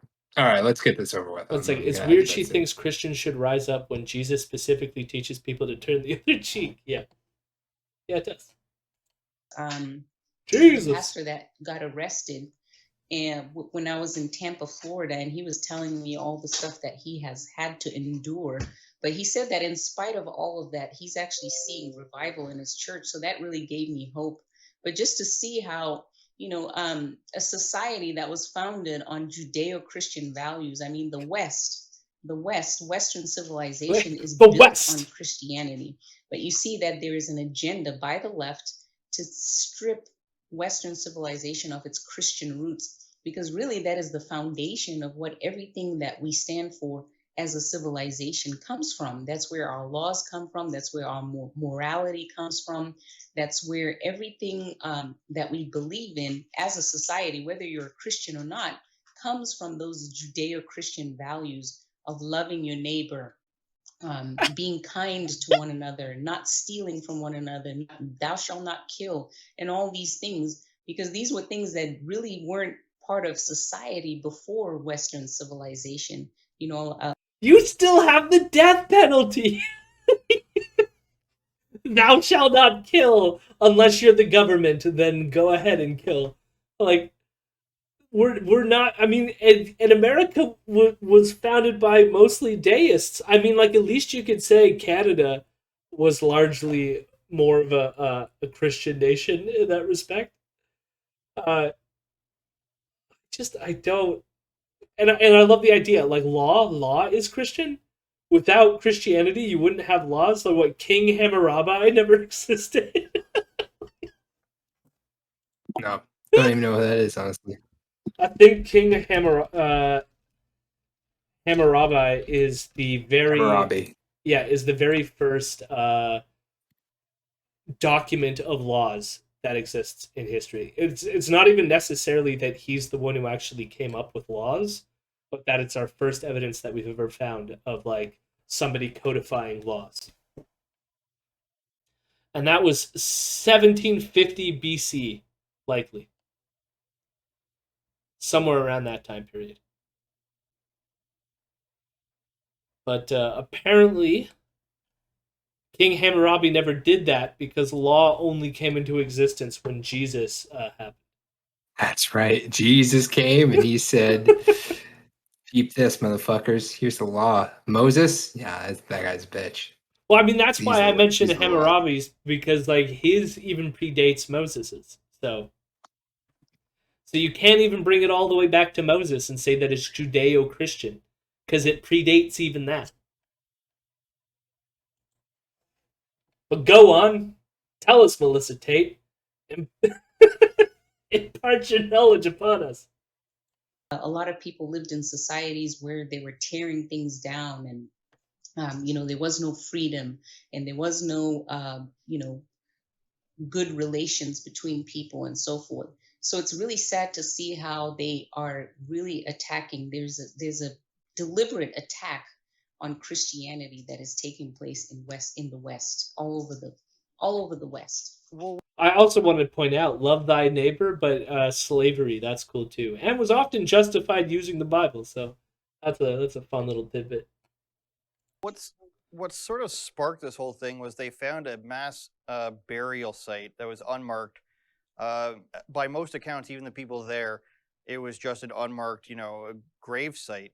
But the sort of the TV and mainstream news narrative here was that this was from the Catholic schools that brought in all the indigenous, the native children, and tried to convert them into Catholicism. Of course, they weren't treated well 70 years ago. I would be surprised if anyone had a good time at a Catholic school in like the 50s. Frankly, the way. It's all right. No, look at that. I can admit I was wrong. He did know about it. He did open his mouth and give away the game. There you go. But notice how he's downplayed this whole thing. Well, other than like the soft sell there was like, yeah, they probably weren't treated well, but he compares it to like no one was being treated well at Catholic schools. So and it's like, no, I think, not everyone was being thrown into a fucking mass grave, Andrew. Yeah, I think it isn't fucking difficult. And here's the thing: is they'll go to like some of the evidence will suggest like these children died of things like tuberculosis, but there was a reason why these particular schools were lacked resources, and there was a particular reason why these children were deposited in a mass grave as opposed to given back to their parents, which is because the government took them from their parents. It's almost like this is worse than just being a kid who went to Catholic school. But please, continue to downplay the genocide, Andrew, please. The nuns acted, but it was sort of sparked by saying that this was just like, a mass gravesite where they buried these children in secret. Turned out it was more so like unmarked graves, and of course graves should be respected and not desecrated, but it sort of turned into this movement now where it appears to be a far left groups going across the country and setting ablaze or vandalizing. A few people have videotaped themselves doing it. There's people who've been caught on security cameras. And it doesn't appear to be what some people thought of maybe natives doing it, because some of these are actually on Indian reserves, the churches, and they're still being served as churches for the communities there. So it would be very confusing if people were burning down essentially their own church and damaging their own reserve and their own properties as a way, to get back at, a sect of churches that may have been from another province. As you can see, they're all across the country. They're in different places. So you'll notice what he's doing here. He's saying, why would the indigenous people burn their own churches? And it's like, maybe indigenous people are not a homogenous group in which not all of them are, say, Roman Catholics. Some of them happen to be Roman Catholic, and that's fine for those indigenous people. But not all indigenous people are Roman Catholic. And some might have animosity towards the Roman Catholics because of what they did to them during the residential school cultural genocide that took place in our country.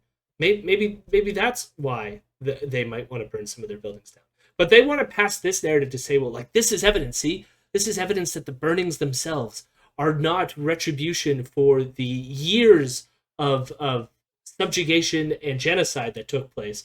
It's merely like white kids who are like Antifa members who are like videotaping themselves lighting these fires or like some shit. Where it's like, where's the evidence for that? Where's the evidence for that? They keep on talking about that. I haven't seen any evidence. So that's sort of where the story comes from. And you'd have to wonder if the people in power... Oh yeah, Two Cars raises a good point here. When he mentioned that it wasn't in secret, that's like partially true. It's like, I don't think these people were like explicitly... Because some of them, they found like grave markings in some places to note that this is an area where people were buried. But the issue was, they told the parents of some of these children that they just ran away and not that they died and then buried them in those yards. So that is at least some sort of, acknowledgement that they were hiding things that they did from the parents of those children.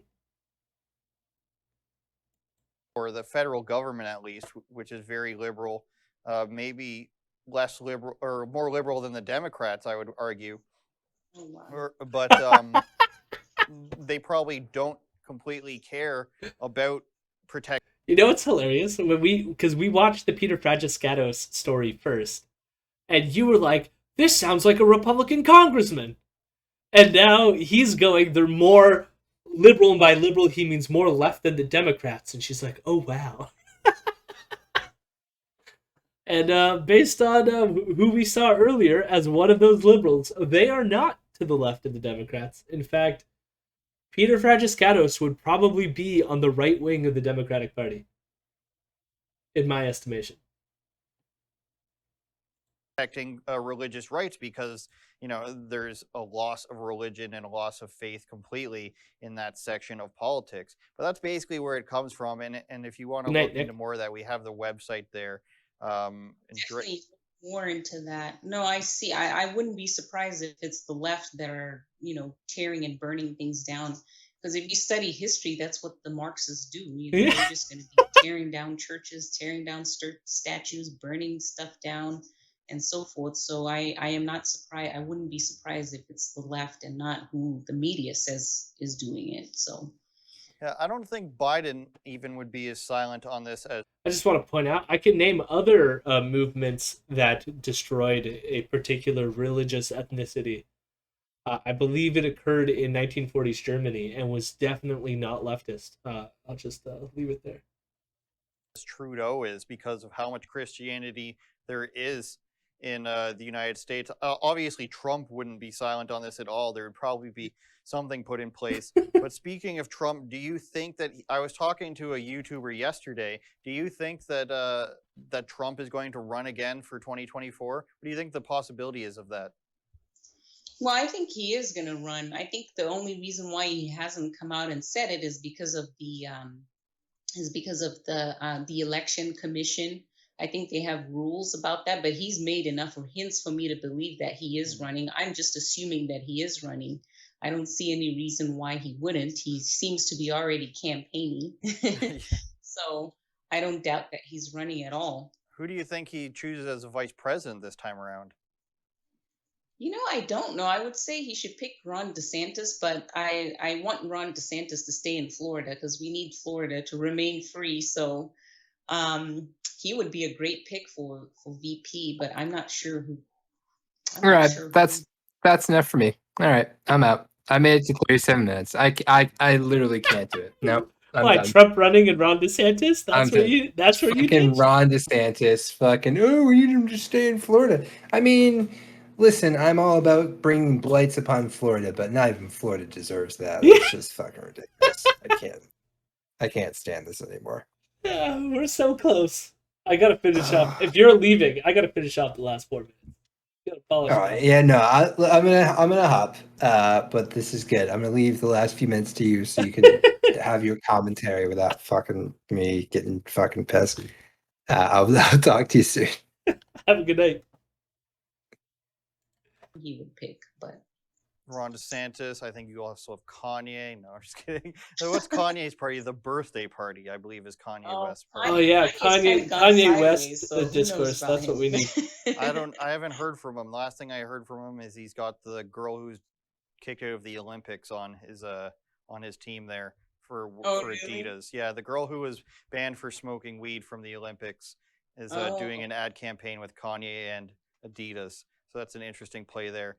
Were you disappointed with anything with President Trump and how his term ended? Do you think there's anything he could have done better? A lot of people are mad at him after the fact, of course, about how he pushed vaccines, about how he gave people false hope that he didn't actually lose and that he wasn't actually going to be taken out of office. Is there anything that you can look back and say that you hope he does better if he were to win again? A lot of people push out that he gave too strong that he didn't actually lose. I mean, they were pushing the voter fraud thing earlier, so it's like, are they mad that he didn't actually lose, or that he gave hope to that, or are they mad because he didn't push hard enough? I don't know. That was a weird way of framing it, but we'll get her response. Well, yeah, I mean, a lot of people were disappointed with a lot of things. I certainly don't agree with his push for the vaccine. But the way I look at it, going back to what I was saying, it's taken 100 years for America to get to where it's at today. So to put the blame on President Trump that he didn't do enough in the 4 years that he had to do it, with unrelenting attacks on him and his family, I think it's unfair to put that on him because this is something that has taken 100 years. And the reason why it's happened this way is because Christians and conservatives did nothing for the last 100 years. It's been apathy. Nobody's been doing anything. And then Trump comes in. I will know. Christian conservatives were the large reason George W. Bush won his presidency 2 times in a row. Not just because of the Christian conservatives that were on the Supreme Court that allowed him to sneak by a victory in 2000, but in 2004 he largely won the evangelical vote, mainly by like proposing himself as a born-again Christian and enacting various restrictions against stem cell research was a nod towards the evangelicals. He also there was the big Terry Schiavo case where she was someone who was on life support but like was essentially brain dead, I believe, and it became like a huge thing. Yeah, what about the anti-abortion campaigns? Like I mean, you look at all the Supreme Court initiatives that have gone through recently has been because Christian conservatives have been using lawfare to change the laws in the United States. Like, they've been doing this for decades. Decades. I mean, like, even if you go back to, like, Nixon and then Reagan, like, these were they were largely voted in by evangelicals. I mean, the weird one, like Jimmy Carter even, like, the only reason he succeeded after Nixon was because he himself was, like, evangelical. To somehow claim that, like, in the past 100 years, they've been absent or doing nothing is so fucking ignorant to the course of history. It's amazing. You know, with boldness, and stands up to a lot of this stuff and does the best that he could in the 4 years that he had. And everybody all of a sudden expects that he should have done more in the 4 years, more to dismantle all of this. You know, this is something that may take decades to dismantle because this is something that, this is a plan that has been in motion by the left for the last 100 years. So it's not something that's going to happen overnight. So I think we need to have grace for him. I think we need to appreciate all the stuff that he was able to accomplish because he did do a lot despite having unrelenting attacks against him. Notice how, like, she's excusing the failure? We need to have grace for Trump. But everyone else who fails, it's because they didn't pull themselves up by their own bootstraps. They didn't choose better things. They didn't choose to make things better for themselves. But Donald Trump, we should have grace for him. Because he was dealing with 100 years of structure put in place by the leftists that prevented him from doing all the things that he wanted to do. So all the impediments to Trump were definitely out there impeding on him. It was nothing to do with him. It's nothing about his choices, but everyone else. And no matter how shitty your life circumstances are, that's the result of your own choices. It has nothing at all to do with the structures that exist in society. It has everything to do with the fact that you didn't choose the right thing. It's all your fault. But please, be nice to Donald Trump. What fucking bullshit. What fucking utter bullshit. I wish the left was as organized as she thinks it is. No fucking doubt, right? So I just try to keep a positive view of President Trump and just, just be grateful for the little that he was, I don't think it's a little, but, for the stuff that he was able to achieve. And if anything, one of his greatest accomplishments was waking people up, just having him as president, has caused the left to basically take their mask off. Because their power before this was the fact that they were able to do this in a stealth way, in a way that was very undetectable. But in their desperation to get rid of Trump, they took away the mask, they threw it off. And now we know the media is completely fake. Everybody can see it now because they were forced to be openly biased and, downright fraudulent in our faces. So, so that's couldn't even say fake news because it has caused people to see really what we're up against. Because the first step to fighting something is knowing what you're up against. And we never would have known all these things unless President Trump was in there to shake things up and actually reveal what was, simmering at the bottom, all the evil that we're facing right now. I love, like, apparently Donald Trump woke all these people up. He woke them up so hard and so forcefully. They all woke up and then decided not to vote for him, and he lost. Oh my god. Yeah, I think it's definitely true about the border, about gun issues, about abortion, even about voting, and the veracity of the voting system in the United States. I want to thank you for coming on, Melissa. I had a great time talking with you. Anything else you want to say before we let you go? Well, I just wanted to say that I'm actually going to be starting a new show called. Brat, we don't need to hear what her show is because fuck Melissa Tate and her bigoted positions. Hello, my rebels. Hello, my rebels. I'm a good boy.